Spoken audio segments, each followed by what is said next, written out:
বেশ কিছুদিন ধরে সোশ্যাল মিডিয়াতে টিকটকার অপু ভাইয়ের একটা ভিডিও অনেকটা ভাইরাল।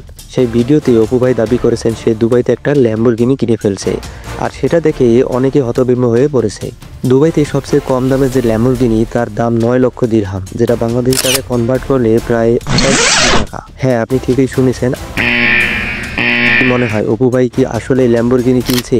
উত্তরটা আপনি না জানলেও ভিডিওটি সম্পূর্ণ দেখলে আপনি ঠিকই বলতে পারবেন ল্যাম্বরগিনি কেনার সক্ষমতা কতটুকু আছে অপু ভাইয়ের। এর ফাঁকে আরেকটা কথা বলি আপনাদেরকে, দুবাইতে ল্যাম্বরগিনি 600 থেকে 700 দিরহামের মধ্যে ভাড়ায় পাওয়া যায়। চলুন এবার আপনাদেরকে বলি, টাকা থাকলে কি আপনি ল্যাম্বরগিনি কিনতে পারবেন? আর ল্যাম্বরগিনি কিনতে হলে কি কি কাগজপাতি দরকার তাই আলোচনা করব এই ভিডিওতে।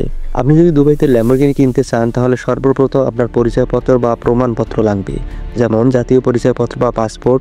তারপর আপনি যেখানে থাকেন বা আপনি দুবাইয়ের যে কোনো জায়গায় থাকেন না কেন সেখানকার প্রমাণপত্র লাগবে, এবং আপনার ফ্ল্যাটের ইউটিলিটি বিল, বিদ্যুৎ, গ্যাস, পানি ইত্যাদি, এবং ব্যাংক স্টেটমেন্ট বা ড্রাইভিং লাইসেন্স অবশ্যই লাগবে। তারপর আপনি মাসিক এবং বার্ষিক কত টাকা ইনকাম করেন তার একটা প্রমাণপত্র লাগবে, যেমন সাম্প্রতিক বেতন স্লিপ, আয়কর রিটার্ন বা ব্যাংক স্টেটমেন্ট, এবং সেই অ্যাকাউন্টে পর্যাপ্ত পরিমাণে ব্যালেন্স থাকতে হবে। তারপর অবশ্যই আপনার গাড়ির রেজিস্ট্রেশন সার্টিফিকেট বানাতে হবে, যা গাড়ির মালিকানা প্রমাণের জন্য প্রয়োজন।